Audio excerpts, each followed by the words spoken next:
Well, now everything's all screwed up here. Sorry about that, folks. Hello there. Welcome to Inkquiring Minds live stream. Welcome in here, out there, all around the world, and all the ships at sea. My name is Doug, and I'm back with another live stream. Hopefully, I am broadcasting right now. It it never gets old with broadcasting live on YouTube and all the software that you need to do this.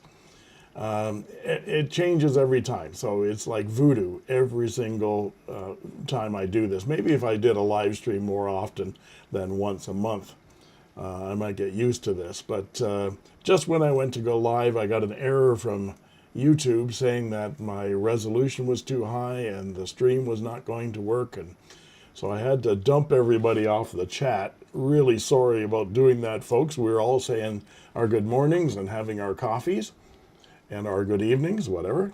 I'm having tea.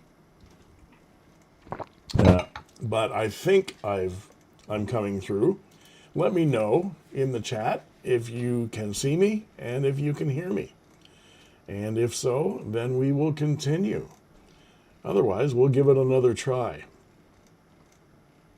And the audio is out of sync. Well, I don't know what's going on. Everything upgrades, and when they upgrade, they take away all my settings. And so I had the video settings on incorrectly. You can't hear me. Some people can hear me, and some people can't hear me.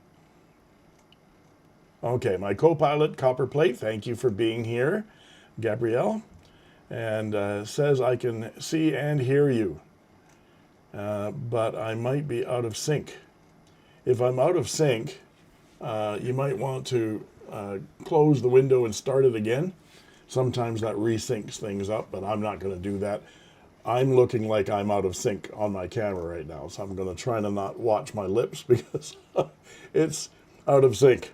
Anyway, we will get through today, regardless of the software. So again, welcome everybody in here. We have 22 people here already. I've been saying good morning to people. Tracy's here, Juicy Louise's here, name like nobody else. Madeline is here. Jeremy Coulter, hello. Douglas Bates, hello. Joe Carney. D. Batchin Lima is here. Iron Spider is here again. Hello. Jeremy Coulter. Miss Marilyn Darlin. Hi, Marilyn. Russell Bickford is here. Of course, my co-pilot from Germany, Copperplate 69, is here. She's going to keep me on track with my agenda, which I'll show you in a moment. We're going to be here for about an hour and a half. I've got a big agenda for you today. I actually dropped some things from the agenda because there's so much stuff to get through. And I'll add those things back in December when we come back again. So Frank D'Agostino is here, Ian Gordon, and Mehmet E. Chaz Mina from Florida. Hey, Chaz, good to see you, man. Jimmy Barrett. I over your video quality, and you should get synced.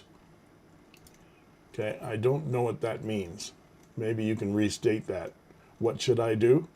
I should over my video quality, and you should get synced. Okay, I don't know what that means. And the Grinsacat says meow. Lower your video quality. Well, I've got it at the lowest setting right now. My video quality is currently at 1920 by 1080, which is the lowest I can go at 30 frames. Let's see. There's Ian. Do me a favor, Doug. Wish Carol a happy birthday for tomorrow. Happy birthday, Carol. I hope you get a nice present. I'm just going to fix something else here while everything changed.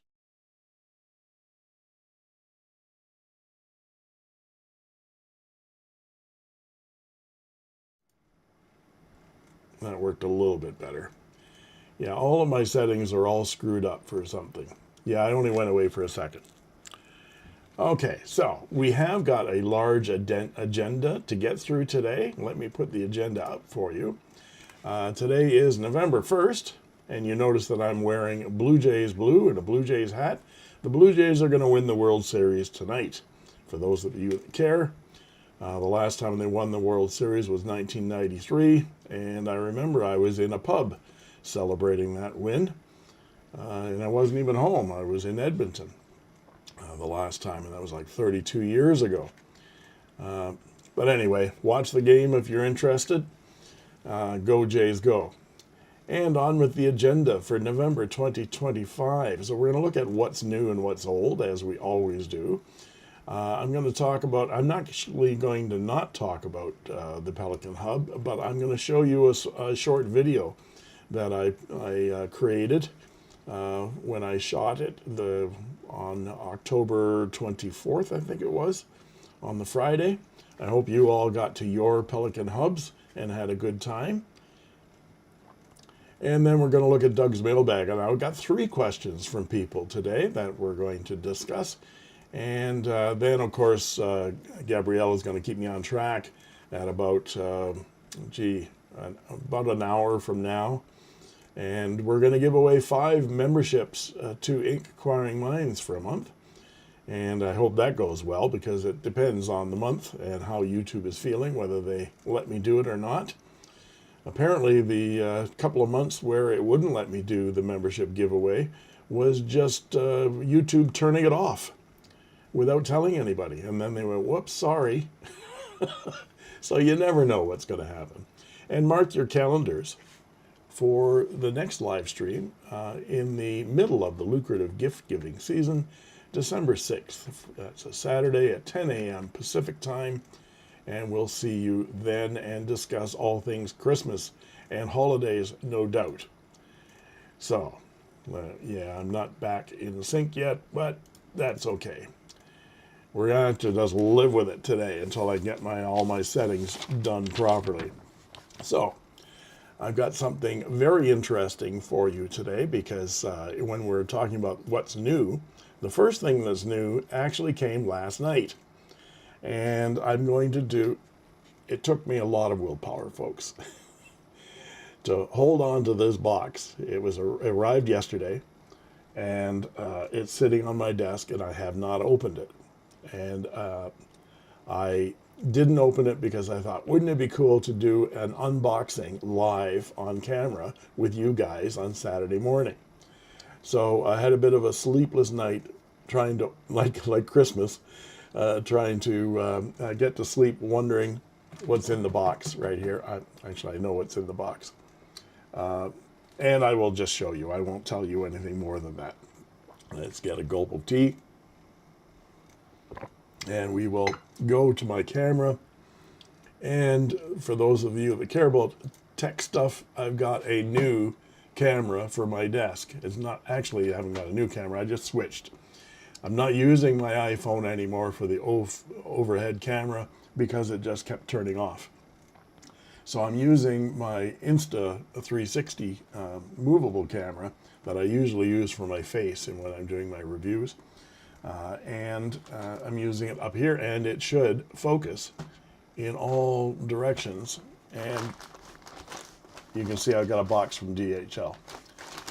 Those of you that don't know what DHL stands for, I'm sure that Gabrielle in Germany will remind us that DHL stands for Deutsche, which is Germany, Deutsche Highway Larceny, because they gouge you at both ends. So you pay all of your shipping costs to DHL, and then when they ship it to you, you pay again to get it from DHL at the door. So they charge you another handling fee just to bring it to your door.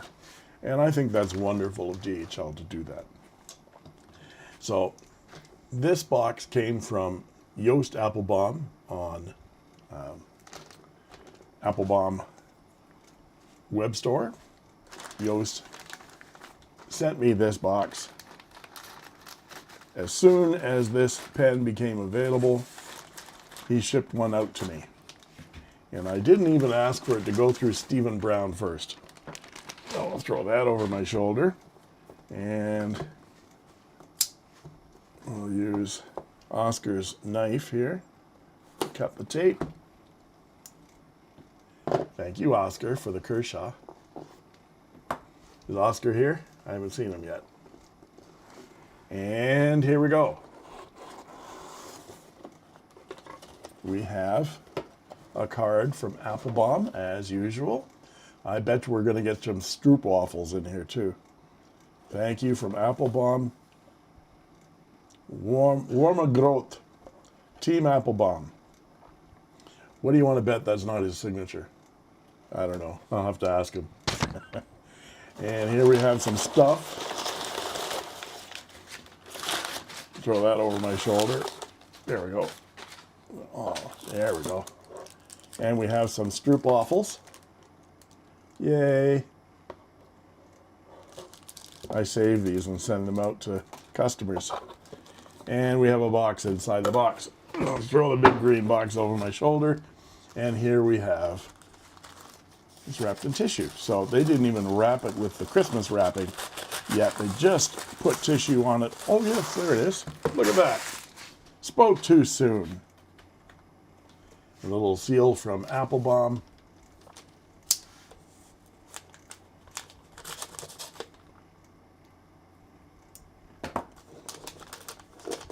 You have no idea what this is. Don't you always do this when you're opening presents? Everybody is waiting for you to open it, and you sort of, oh, I think I'm going to save the paper, and then you just rip it apart. Yes, the sharp-eyed among you have seen that this is a pelican, and let's see what kind of pelican this is. This is going to be exciting. I told my pen club members that I was getting this pen, and they said, you got to bring it to the pen club, got to bring it to the pen club, because no one's seen one of these yet. This is brand new from Pelican. It wasn't even out in time for the Pelican hub. There's the Pelican box, and it slides out. Yes. Not very easily. Oh, no, it's a magnetic. There we go. They've gone with the magnetic. Got to focus this. And here we have a pouch that says Passion on the inside. And we have another sticker from Applebaum. And we have, there we go. It says, we wish you a lot of writing pleasure with your fine writing instrument, your Pelican team, in both English and German. And underneath,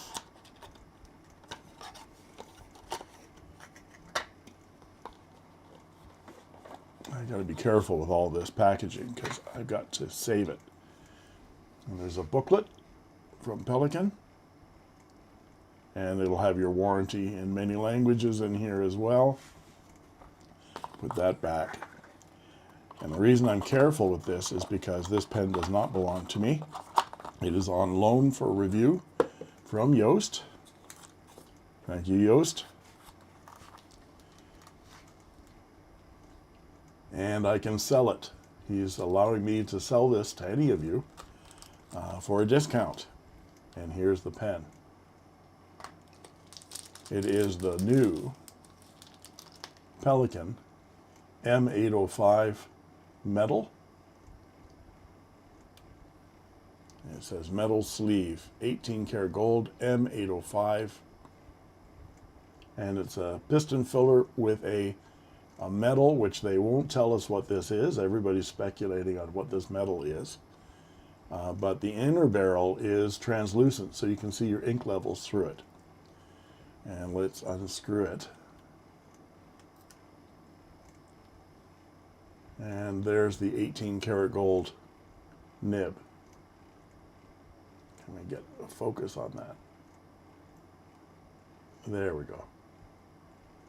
It's the first time using this camera overhead. And how does it feel?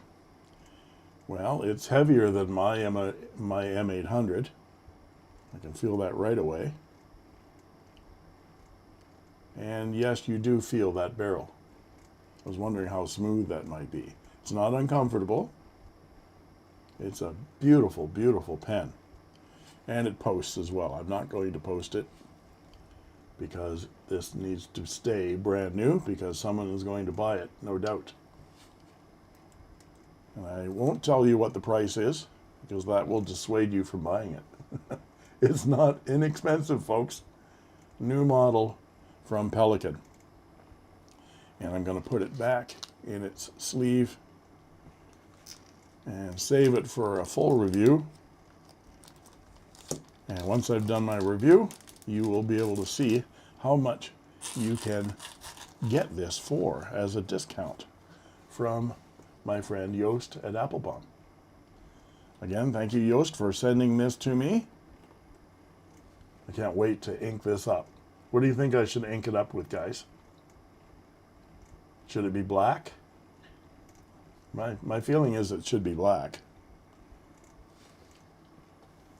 But that's what's new. So let's see what people are saying here. Yeah, it's gorgeous. Yeah, this is what I think too. They're wanting to make up for the ink window they took away on the regular ones.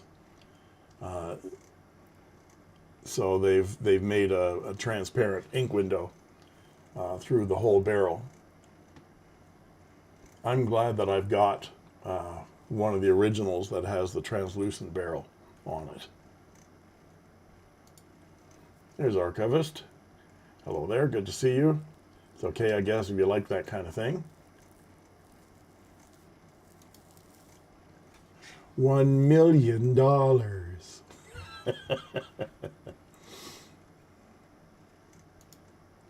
Ian says, not my thing, but I can see why other people love it.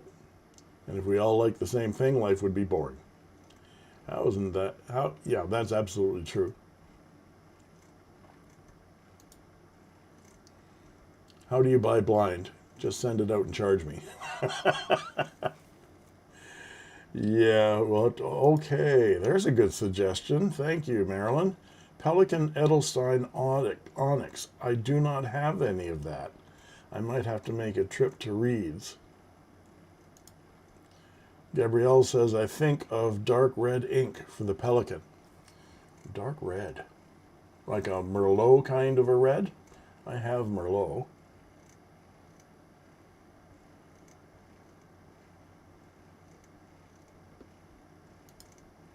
There's Hari.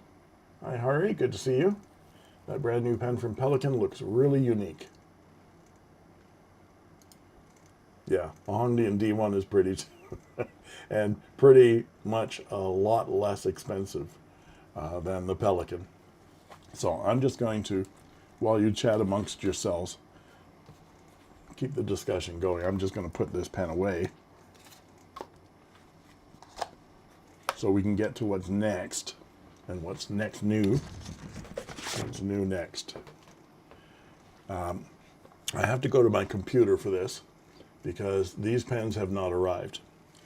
So I preface this by saying I had a conversation. It was an interesting conversation, put it that way.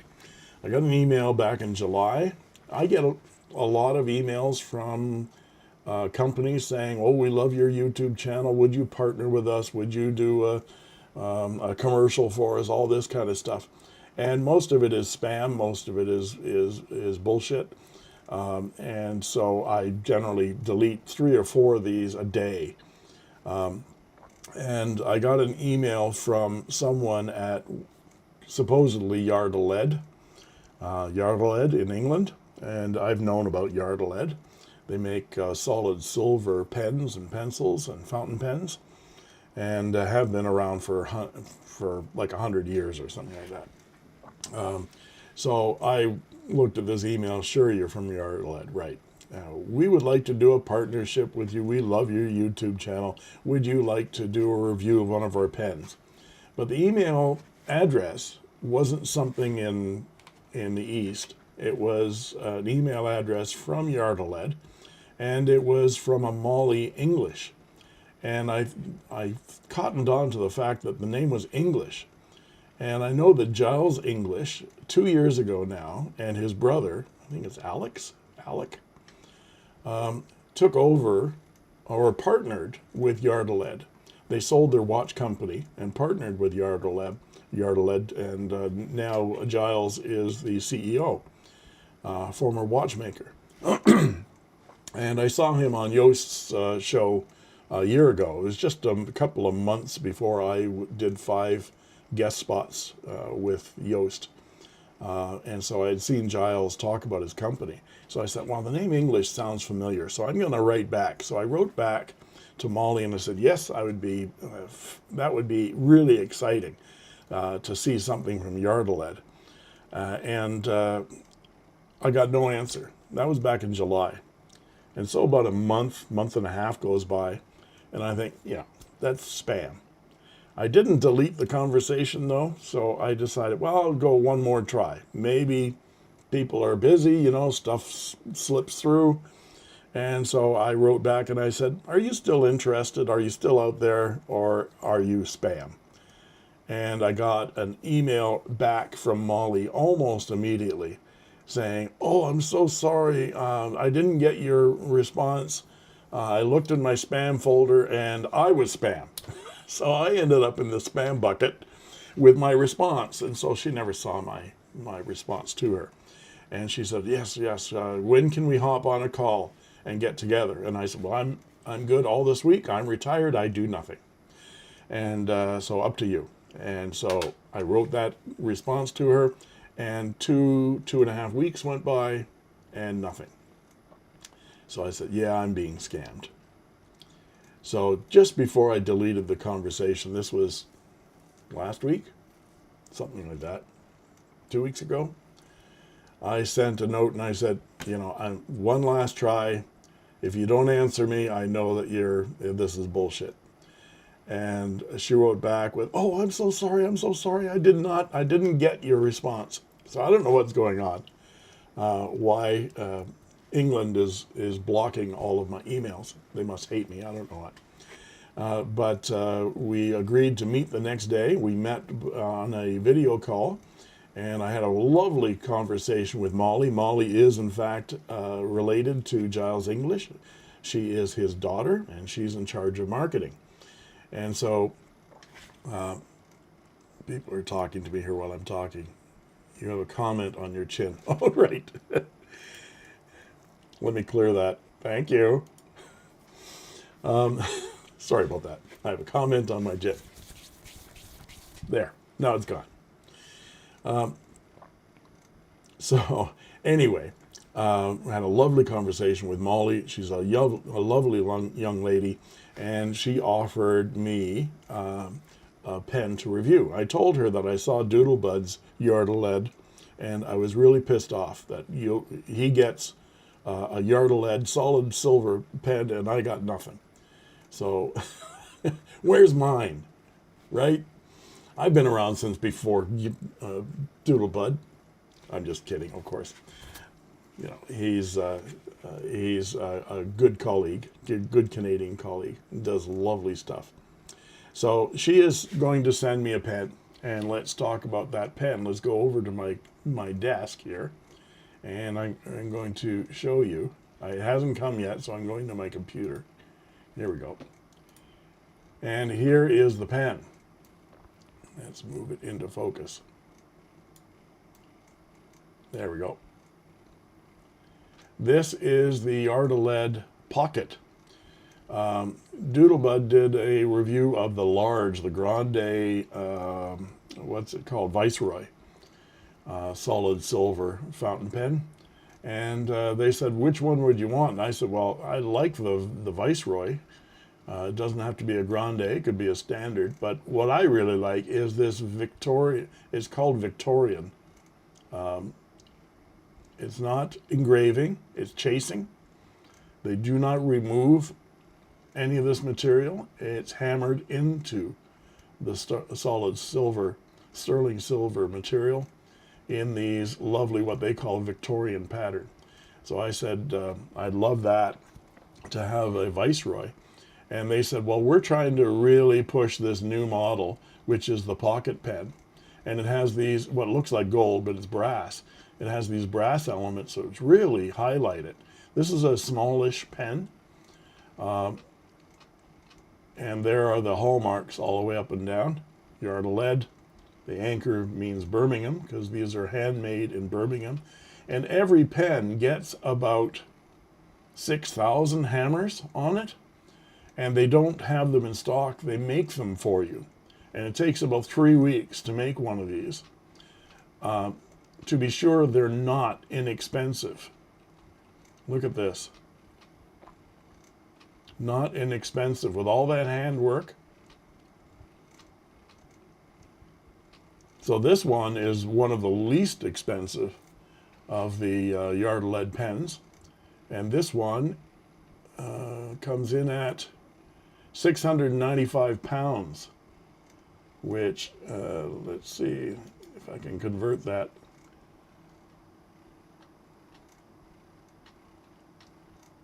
Just looking for my conversion. What would it be called? British pounds? There it is, British pound. So let's put 695. In Canadian dollars is $1,280 for this small pocket pen. But I'm really excited. So Molly is sending that out. It's an 18 karat gold nib on this. And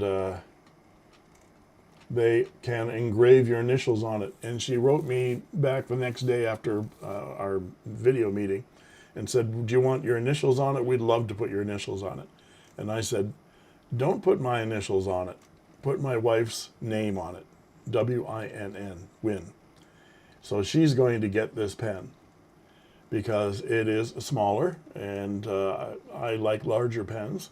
It is a pocket pen, and it looks fairly feminine. I know you're not supposed to say that these days, but it has a more feminine look.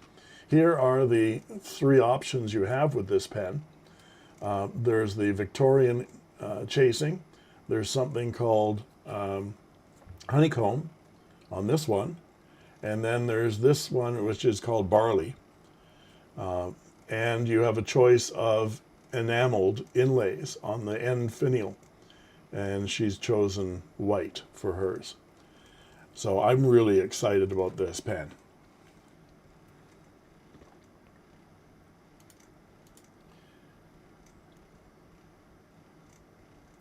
Yeah, Juicy Louise says Fig Boot reviewed the spare.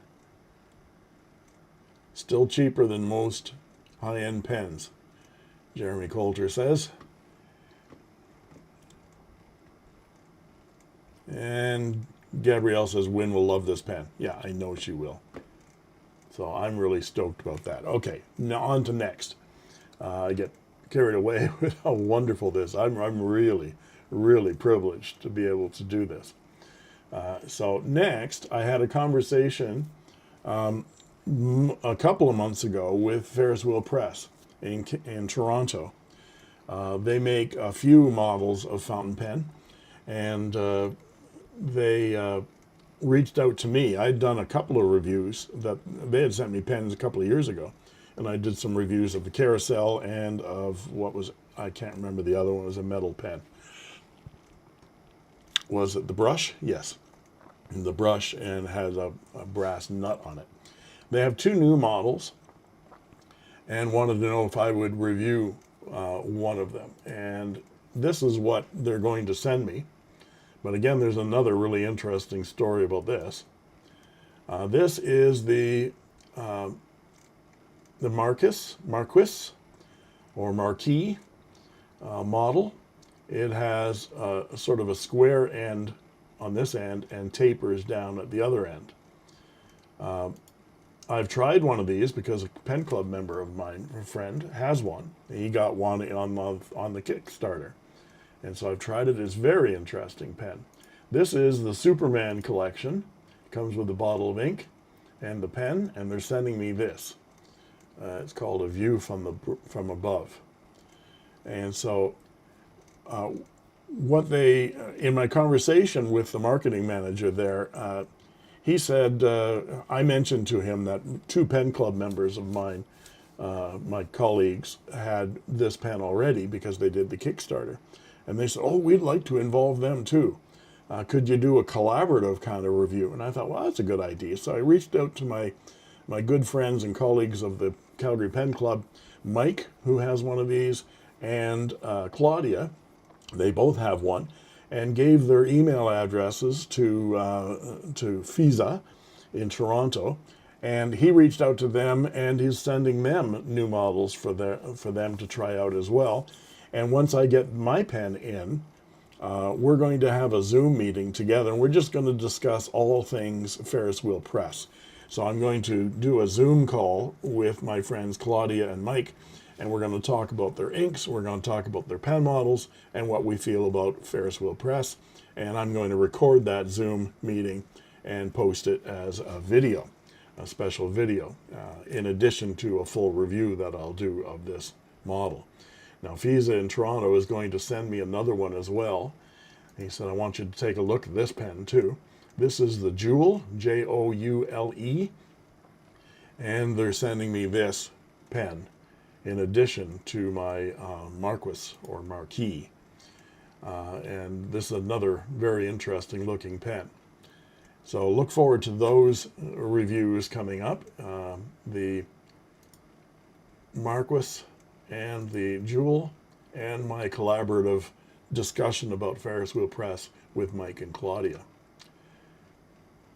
And let's see if we can go back to my face again. Yes, here we are. And Juicy Louise says Fig Boot reviewed the spare. What does that mean? What's the spare? And what's okay? And 2 more things under what's new. In December, I will be doing my annual Best of 2025 video that will come in early December, so people can make decisions about their purchases for fountain pen fanatics for the holiday gift giving season. And I'll be following that up the next week with the worst of 2025. Again, it's not the worst pens, it's my worst experiences. So it might not be the pen's fault, it might be like screwing up a live stream. Who knows? But I'll be doing those 2 videos as well. So now let's get on to what's old. So I'm going to go back to my desk camera here, if I can. Here we go. And I have my lovely Lockbee case full of some vintage pens. And I'm going to look at these one by one because these videos are coming up. This one is coming up tomorrow. Get out Mr. Crab here. This is a Parker 51 from 1970. So it's a 3rd generation aerometric. Let's see if I can get a little closer. There we go. 3rd generation, gold-filled cap, black body, aerometric. This was in rough shape, and I polished it up beautifully. And it is available for sale. And you guys will see this video of this beautiful 1970 Parker 51 aerometric tomorrow morning. So that's first up. In what's old, and next up in what's old is this pen. I have a story behind it. All of these old pens have stories, don't they? This is, let's get the right direction here. This is a Parker Duofold Junior Big Red from 1929. This pen was sitting at an antique store that I frequent often for about 3 years. It was significantly overpriced for what it is, and I kept looking at it every time. I must have been there 6 or 7 times, looked at it, put it back because it's too expensive. Finally, I decided the last time I was there, I'm going to challenge the dealer. It's been there for 3 years. Give me a significant discount on this. I've purchased from him many, many times. And so I said, I bought like 6 or 7 of your pens over the years. And so I'm going to offer you this price. And he accepted it. The guy that runs the mall, the antique mall, said, oh, he won't accept that. And he did. And I have already restored this pen. Look at that beautiful 14 karat gold 1929 nib. And this is a flexible beauty.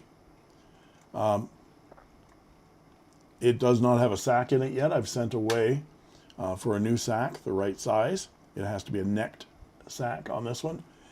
So I'm waiting for that, and I'll complete that video once I get the sack and fill up this pen. So that will be coming probably in December sometime.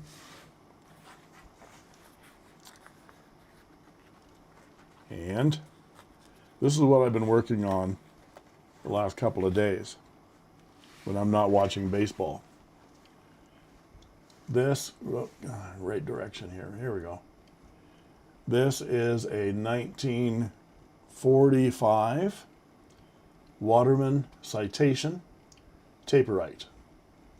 And it's been fully restored. Beautiful. This was almost black. The gold was all like black and tarnished. And the nib was hardly even recognizable. Look at that. Gorgeous, gorgeous fountain pen. This is a Taperite semi-hooded nib, 14 karat gold medium, and super flexible. Beautiful, beautiful look on these citations from the 1940s, mid-1940s. But guess what? I bought 2 of them. Same vendor, bought 2 citations. This one's from 1947. And I have restored this bit. This one doesn't have a sack in it yet. I'm waiting for my supplies. This one is fully restored with a sack. And this is just beautiful. The cap has not been restored. This one is still unrestored. You can see how dull and scratched up it is compared to the one that I have restored.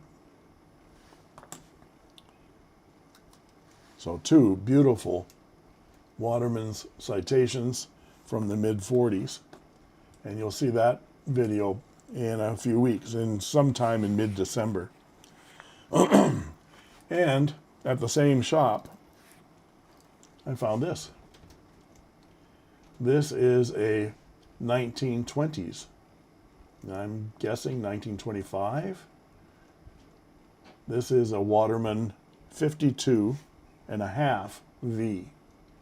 It's in ebonite, red ripple ebonite, and it has the ring on the top to be worn on a lanyard or a necklace, and it's a tiny fountain pen. Look at it next to the Parker 51. You can see how small it is.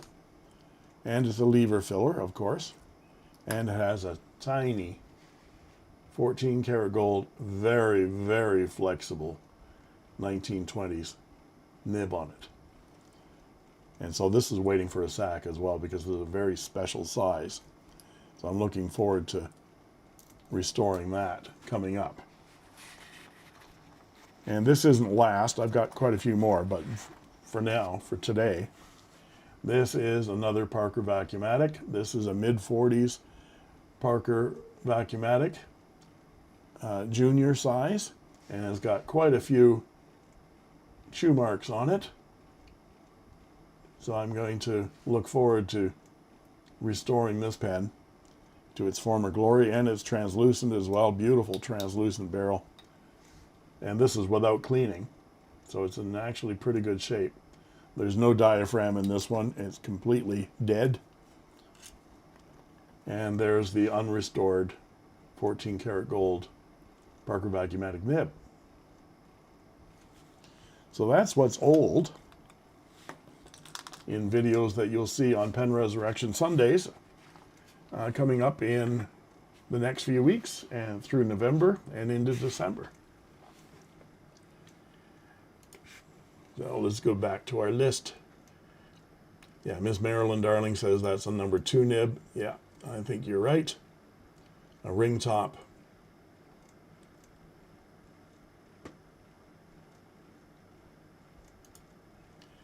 And Copperplate says, what a marvelous haul. I'm very much looking forward to the resurrection videos. Of course, Gabrielle just received, didn't you, yesterday, the Emerald Pearl Vacuumatic that I restored several weeks ago. And it was a unique one because it was a transition. It was a Generation 3, but it had Generation 2 double end finials on it. Ian Gordon says, I can't understand someone chewing a pen, but it looks like that was what happened to the last one. Yeah, there are biters out there. I even said to on one of my resurrections that if you're a biter, I won't sell you. I won't sell you the pen if you're a biter. You have to refrain from biting the pen once it's been restored. Yeah. Yes, thank you so much for the Emerald Pearl. I love it to pieces. Well, thank you for buying it from me. I got to tell you, folks, that I put the video up on Pen Resurrections to members first, about maybe sometimes a week in advance of the video going live on Sundays.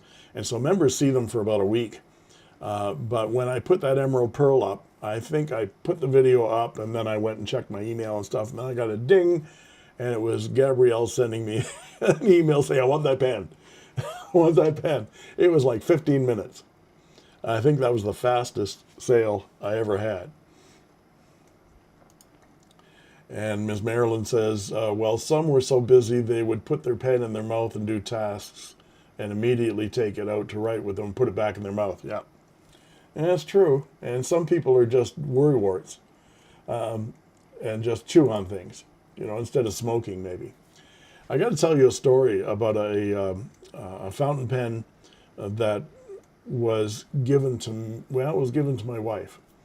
Her grade 4 teacher, named Charlotte, long story short, they lost touch with each other for many years, but she was a sort of a young, early influence on Wynn's life and helped her through her career in the theater.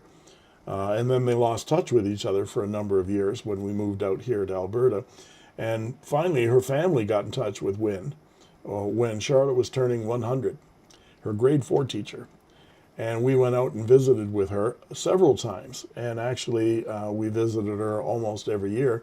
And she passed away at the age of 105. But before she passed away, she wanted to divest herself of things and give things to people she loved. And she had a fountain pen that her husband had given her when she started teaching back in the 40s. And it was a Schaefer vacuum. It was a Schaefer Triumph vacuum filler that was about this big, with a gold cap and a burgundy barrel. Beautiful Triumph tubular nib on it. And she says, well, it doesn't work. And I know that Doug is into fountain pens. Maybe he can get it fixed. Well, this was several years ago, and it was beyond my abilities to fix. So I gave it to my good friend Jack Hernandez to restore and bring it back into writing so that Wynn could have it as a memento of one of the people that's meant a lot to her in her life. And so I sent it out to Jack. Jack spent about a year on it, getting parts and things like that. But when I gave it to him, he says, I can get all those bite marks out of the cap. The barrel, the cap were just dented with Charlotte's teeth. And Wynn says, no, I want every one of those bite marks in that pen, because every time I write with it, every time I feel it, I'll think of Charlotte. And so, yeah, he restored the entire pen, got it working again beautifully, and it sits on her desk in a place of honor. And she writes with it often and thinks about her wonderful friend for so many years. So that's again what happens with vintage fountain pens. They are imbued with life and memories and so forth, and it becomes a really personal story. So that's one of the things that I really like about restoring pens, especially when you find a pen that has some history to it. I found a pen and pencil set, a Schaefer pen and pencil set that I restored that had an engraving on it that was with all my love from and this to so-and-so from so-and-so. And I researched the names because it had his full name on it and found that it was a wedding present from the 1940s from this bride to the groom, and found the actual owner and their history. And I found that really, really fascinating. You don't want to erase that. And Madeline says, that's sweet to keep bite marks that mean something to someone, but it's also good to remove rando ones that don't have the story. Sorry, it's difficult for me to read over here, and it's going off the screen on my screen here. Thanks, Mad. Yes, that's very true. So I have to say also one more vintage pen is coming my way. I just won an auction a couple of days ago on a Vacuumatic from the mid-40s, Generation 3, Golden Pearl. I love the Golden Pearl. And I got this one specifically for a friend of mine who was really looking forward to getting a Golden Pearl Vacuumatic fountain pen to match the pencil that she has from her father. And so she'll have the set. So that's coming soon. Okay, let's go back to our agenda before I get too deep into this, because I have a bunch of questions to answer for people as well on Doug's mailbag. So we're going to talk about the Pelican Hub next. And I want to show you just a short video that I took at my Pelican Hub held at Kensington Art Supply and Instruction here in Calgary on October, I think it was 24th, the Friday, the Pelican Hub. Here we go.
And Murray had lost his voice this evening, so he had his lovely assistant passing out door prizes. Here's a Ferris Wheel Press fountain pen going out to someone as Murray chooses the lucky winner, and the lucky winner was a babe in arms. Start them young, I always say. Boy, they're starting them young.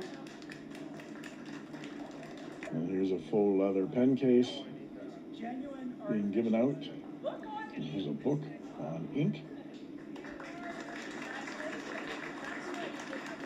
And this beautiful writing desk.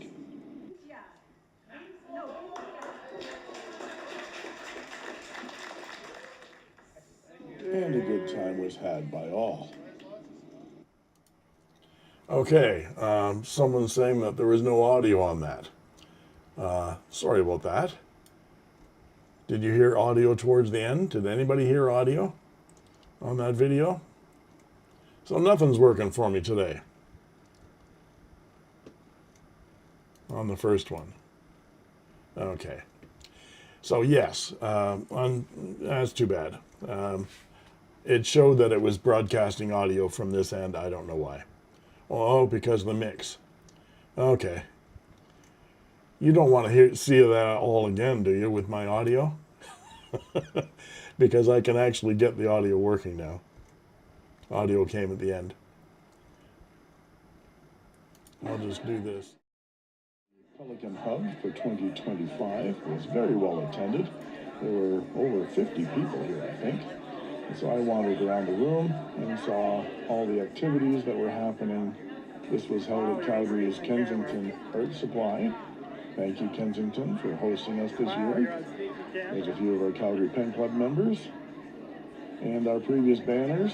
And here is Murray, Hey, Murray. our Grand Imperial Poobah of the Calgary Pen Club, posing in front of the Pelican 5th anniversary banner from 2018. And they had 2 studios full of people. Snacks and drinks. There. I hope you all heard that bit anyway. You don't need to see all the giveaways.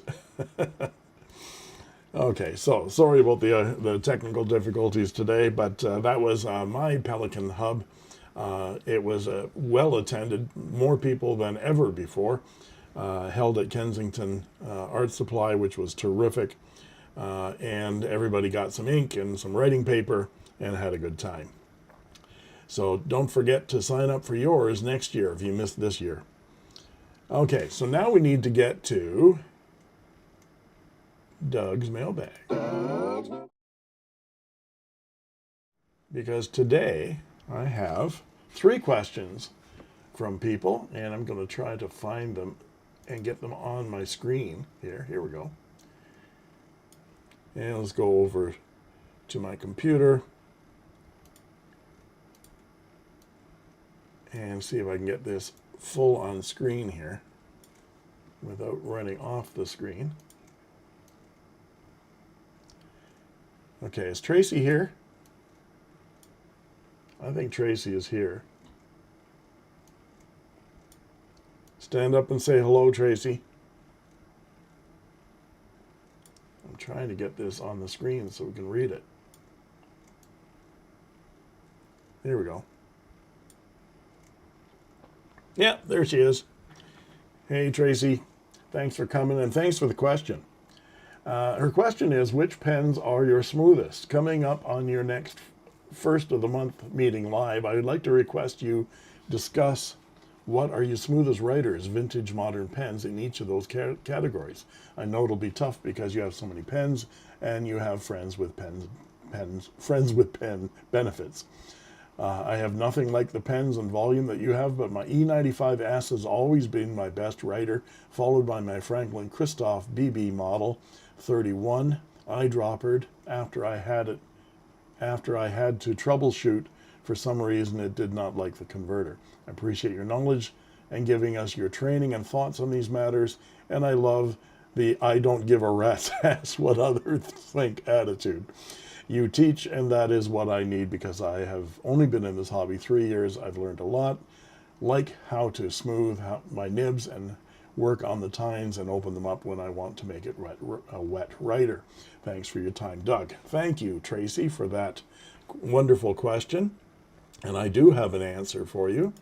And you kind of answered that question yourself because you said your E95S is your go-to pen. And when it comes to modern pens, my E95S is the smoothest modern pen nib that I have.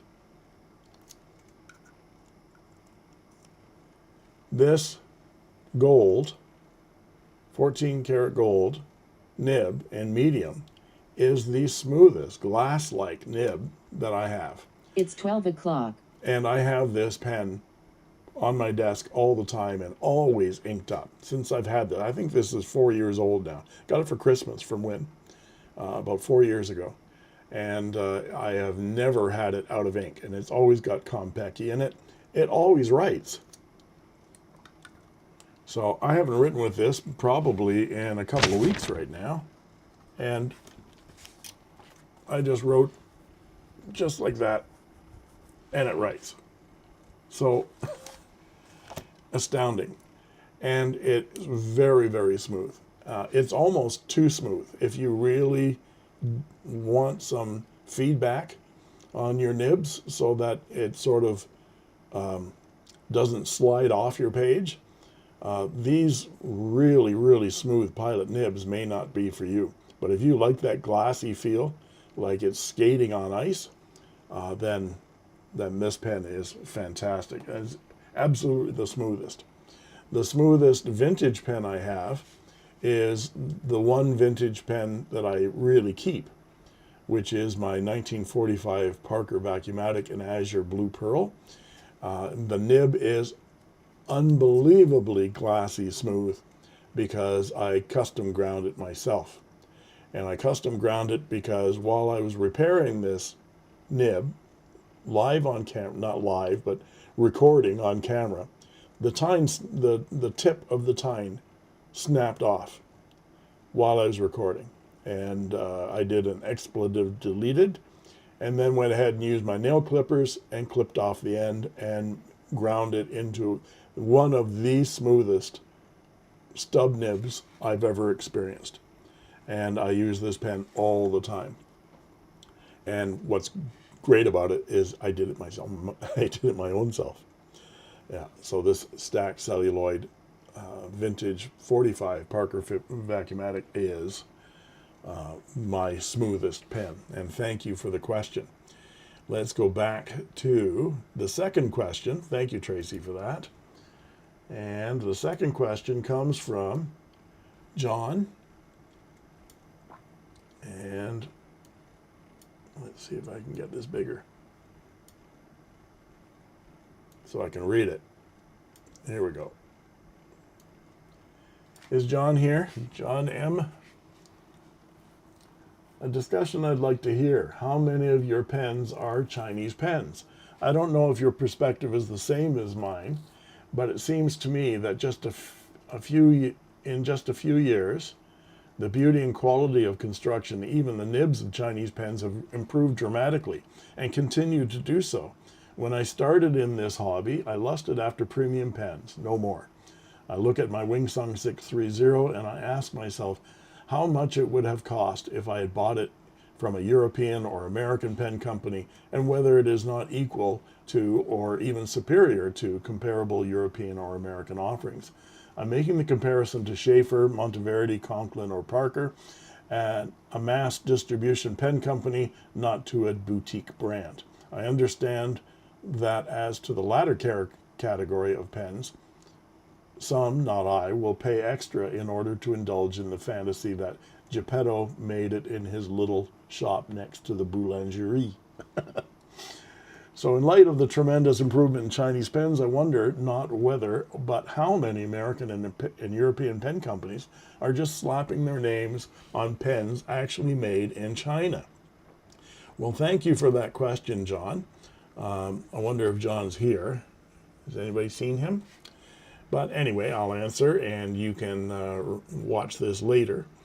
But you bring up a very important point, and one that has always sort of frustrated me. There's a difference between a Chinese pen company and an American company that makes their pens in China.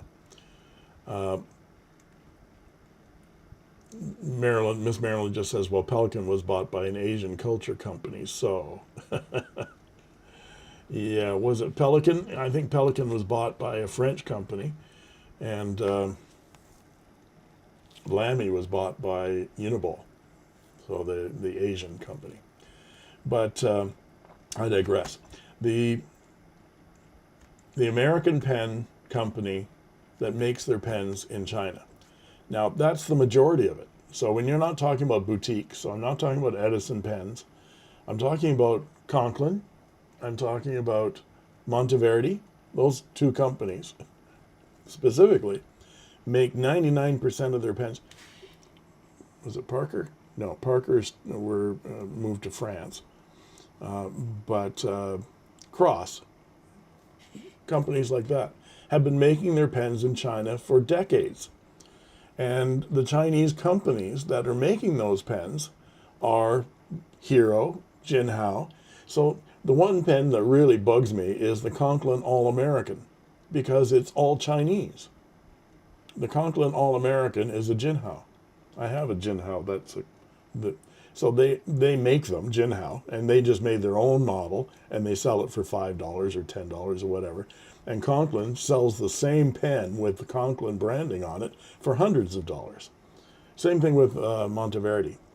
So the last part of your question is that, yes, a majority of pen companies, whether they are American-based or not, American-owned or not, make their pens in the East, unless they specifically say they're made in the USA. I don't know of a large brand that is actually made in the USA. Small brands, yes. Yeah, absolutely.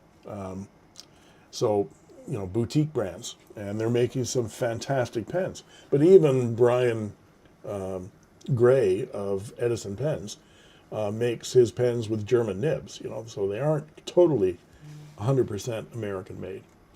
So anyway, the first part of your question was that the quality of the Chinese brands has improved. And I liken this to, many of you are not old enough to remember, but back in the 60s, to have something made, buy something made in Japan was considered cheap. So if it was made in Japan, it was cheap, because all they were doing was copying the US products. And I'm not specifically talking about pens, but let's say cars. So you bought a Toyota back in 1968, and you were buying a cheap Japanese car. But boy, didn't Japanese cars end up being some of the best made vehicles on the planet as they learned and grew, and their manufacturing processes improved? Well, it's the same thing in China. So when you're buying things from China, what was that cheap Chinese thing? Well, almost everything you buy, especially at Walmart and places like that, made in China. Look at the label. My iPhone is made in China. Yes, it's an American brand, owned in the United States. It says designed in Cupertino, California, assembled in China. Yeah, well, you can design it as much as you want. Well, it's built in China. Well, they're built in other places in Asia now. But most everything is made in China now. And yes, when they started making pens back in the 40s, Hero, they were improving their technology. And Western brands were way ahead of them. But now, I don't know. I've got this Asvine V800 here, and this is one of the finest fountain pens that I own. Yes, it's a steel nib, but it's as smooth as glass. It writes beautifully. It's a vacuum filler. It's a large pen. It's beautifully made. Not a flaw in this pen. So you put this up against a Leonardo. So here's a beautiful Leonardo. This Leonardo is, for me, like $280, something like that, Canadian, maybe $300. And this was 50 bucks. So Canadian. And they're of comparable quality, both steel nib pens, beautifully made, turned acrylic. So you tell me, the Chinese companies have been doing excellent work. And there's a lot of political stuff and a lot of racial stuff going on when people hate on Chinese things. Yes, you can hate on the political system that people are living under in many countries, but the people are people. And the work that they are creating, these pens, these phones, and these pens are not made by people in bare feet standing in dirt in slave factories. They're made by a very skilled middle class in China. That's the reality of it. You know, you may not like the fact that the Chinese are dominating and creating things cheaper because of their lower labor prices. Well, that's up to you. Go ahead and buy the more expensive pens from Japan. They're beautiful. There's nothing wrong with that. Beautifully made. But don't kid yourself that you're not consuming Chinese products all the time and the quality is getting that much better.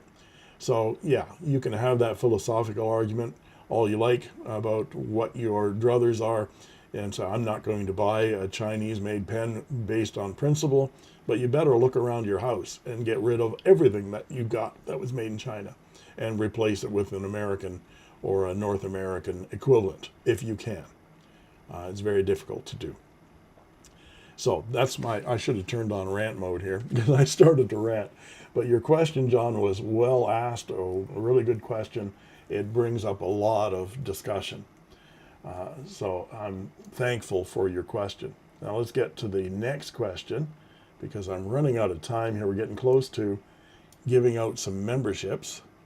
Let's go back to my computer and we'll come up with Gabrielle's question. And she has a very personal question for me today.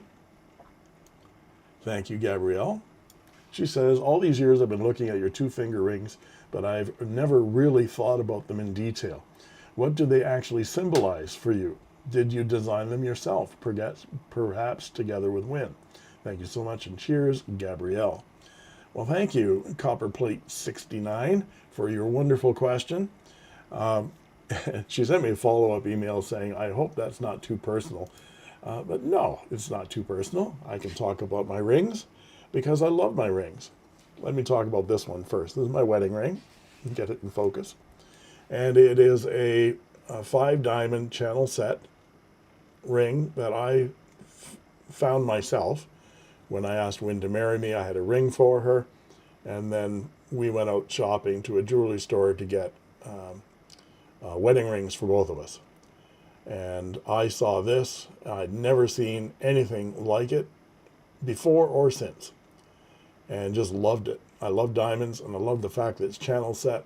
I'll never lose those diamonds. And so, yeah, that's, again, my favorite ring because it's my wedding ring. But this ring, again, I chose it, and I chose it, this one comes off, the other one doesn't. But I chose it because it's so unique in terms of its design. I'm sort of backwards here, so I'm really having difficulty. Here we go. There's a single solitaire diamond that's channel set again, but it's channel set in an asymmetric design. And there's sort of cuts in the sides of the ring as well. And the center part of the ring here is platinum, and the outside is gold. So, yeah, I found that in a jewelry store when we were looking for our 25th anniversary rings. I bought a channel set multi-diamond ring for Wynn for our 25th anniversary, and she bought this one for me. So that's the story of my rings. You know, I'm sticking to it, and they're sticking to me. Can't get this one off anymore. You have to cut off my finger. So that's the story of my rings. Thank you for the question. You're welcome. Thank you.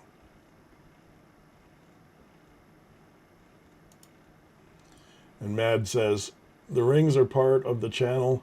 It's comforting to see them on screen for me. Well, that's romantic. Thank you so much.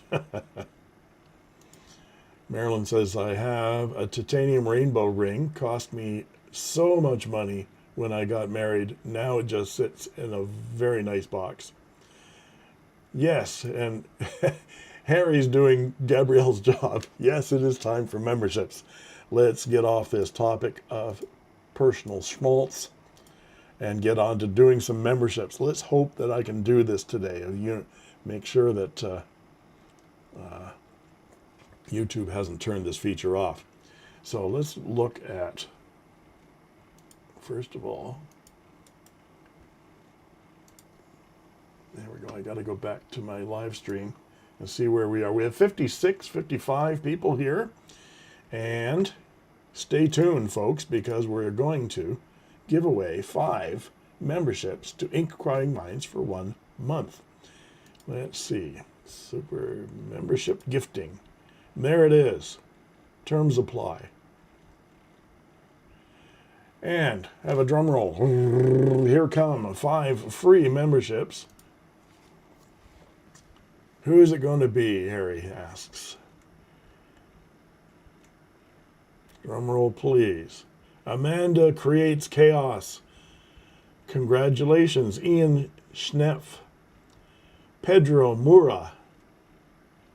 Sharon and Hungry Pengu have received memberships to Inkquiring Minds for 1 month. Congratulations, folks. Pardon me for getting to that point where my voice starts to go. And you'll have your membership for 1 full month. It won't roll over for another month, but if you want to continue your membership after your free month, you just go in and pay 99 cents a month. That's all it costs for a free membership. And you get these cool emojis and badges and sneak peek videos, unboxing videos from me, and you'll get instant access to my videos the moment I post them. So when I do a restoration of a pen that I'm going to sell, you'll get access to that video sometimes a week in advance of everybody else. So you'll get an opportunity to buy that pen. They tend to sell before they go public, to non-members. But this pen is for sale. You'll see this video tomorrow, and it has not sold yet. It is a Parker 51 from 1970, and it's a lovely writer. So watch the video tomorrow. If you're interested in buying that, just shoot me a line. So congratulations to all you new members out there. And thank you to all the members that are on my channel, either the 99 cents a month level or the $5 a month level. Your support means a lot to me and keeps me going on this channel. And let's go back to our agenda again. And remember to set your calendars for December 6th at 10 a.m. Pacific time. Do the calculation wherever you are to find out what time that is in your local area. And join me again in December. And I've moved some topics for discussion over to the December from the November. One topic that I moved was, let's see here, the discussion about clones, fakes, and homage. And that's sort of tangential to the question. That's why I moved this discussion on to next month, because John's question sort of hinted at that. What do you people feel about clones? Here I have a clone. Here's a Leonardo Momento Zero in Prugna. It's a beautiful fountain pen with rose gold appointments. And here is a Moonman M800. And they're almost identical. The body shape, size, cap size, and shape, very, very, very similar. The Moonman has a ring on the top of the cap, only 2 cap rings, where the Momento Zero has 3, but from there on the changes are minimal. So what do you think? This pen sells for about $50. This pen sells for about $250. This one's made in Italy and this one's made in China. And there's no question that Moonman absolutely copied the Leonardo design of the Momento Zero. No question. What do you feel about that? I feel that this pen is a gateway to this pen. So, and again, I'm getting into the discussion. And we don't want to do that. We'll do that in December. So that'll be a teaser for you. What do you think about clones? What's the difference between a clone and a fake? And what's the difference between a clone and an homage? So David Parker of Fig Boot on Pens brought this up when he talked about oh, this pen, the Sailor 1911 large, is an homage to the Mont Blanc 146. Seriously? It's not a clone? I think it's a clone. It's just that it's a prestigious brand. It's a Sailor. Sailor is a prestigious brand. So we have to say nice things about them. We can't say it's a clone. And why aren't Sailor 1911 large pens sold in the EU? I think Mont Blanc has something to do with that, because they don't like the fact that a large corporation like Sailor is copying their pen. But again, you go back in history, and gee, wasn't the Mont Blanc 149 copied from some other kind of pen? The cigar shape was copied from somebody else? Yep. So we'll have this philosophical discussion in December. So write your notes. That's your homework assignment. Think about this, write some notes, make some comments, and we'll discuss it in December. And so, yeah, Miss Marilyn says, Wingsung 630 is an homage. Here's my Wingsung 630. And 14 karat gold nib is an homage to the Mont Blanc 149. Absolutely it is. It's not a fake. If it was a fake, it would say Mont Blanc and have a bird poop on the top. It doesn't. So yeah, good point. Since most of the big name pens are made in China, are those pens actually Chinese designed that Mont Blanc or Conklin use? They are a Conklin design that China built. So the Conklin All-American was designed by Conklin and built by Jinhao. And Jinhao, since they have the tooling and the machinery, they make their own version of it, and they sell it for 1/10 the price. That's the difference. Yeah, it's bird poop. Snowcat. Let's call it snowcat. Oh, thank you, Mad, for that's one thing I wanted to mention in my list. I even had it down here, but I forgot it. Right over here. Fountain Pen Day is November, what is it? November 7th? I have to go to my calendar, find out. Tell me, folks, what is it? It's on the 7th. Fountain Pen Day, November 7th. So,